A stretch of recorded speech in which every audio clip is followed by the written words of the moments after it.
So again, not a new gender, but a complex interplay of what genes are doing everywhere from head to toe.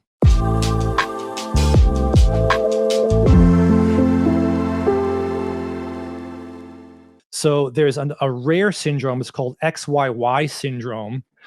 So these are 47 XYY. These are boys that are born with an extra Y chromosome. So XYY. Um, the incidence of this is maybe 1 in 1,000 or so. So it's fairly rare. But these boys will grow with some developmental delay. You can have intellectual problems. There can be autism spectrum, ADHD, and some other things that are going on.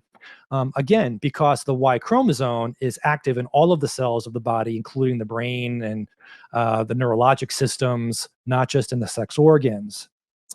There's also triple X, which is in girls. So that's a 47 XXX. So these girls have an extra X chromosome. And these girls tend to do very well, but they can have premature ovarian failure at a young age. So that's really, I think, some examples of what happens when there's an abnormal number of X or Y chromosomes. To revisit mosaicism here for a moment. So let's talk about one of the more common examples. 45X, 46XY. This is a mosaic. So remember mosaicism where you have non-disjunction. So you have tissues that have different XY composition in the various organs of the body. So if the child is born male, so XY develops as a male like normal, but maybe that boy grows to then have what we call incomplete masculinization, which basically means maybe there are some other differences or incomplete development in what we consider to be typical for males. So that would be like muscle mass or height, things of that nature, facial hair, things like that. So these are genetic males, these are boys, but they might have deficiencies in some of these other areas because of the mosaicism, where other tissues, other organs and cells of the body are reflecting more the 45X, which is the Turner type of phenotype.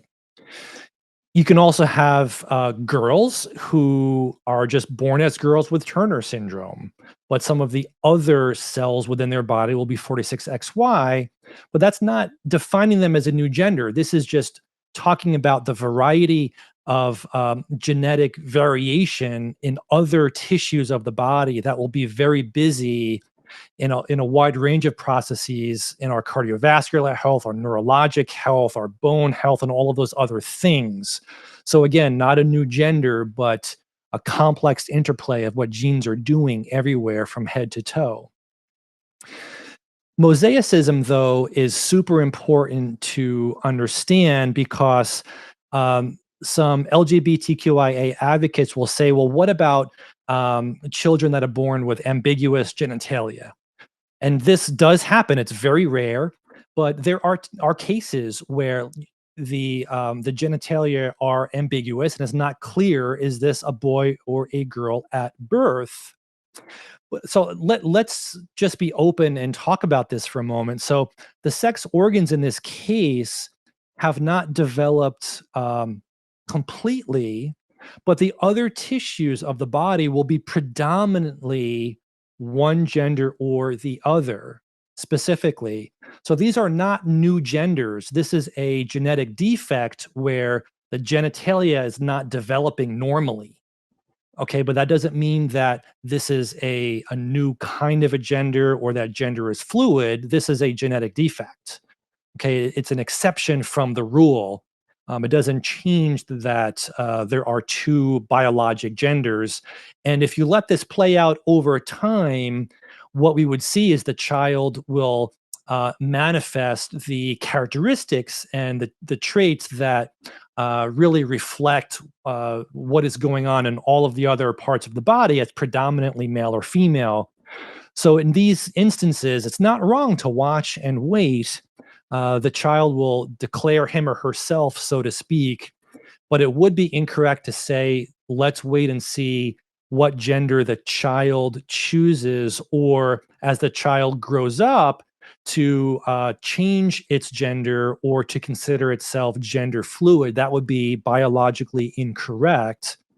And likewise, it would not be appropriate to use hormone therapy or puberty blockers or surgery, because that wouldn't change what's going on genetically with the child's on a more molecular level that will play out itself in that person's life.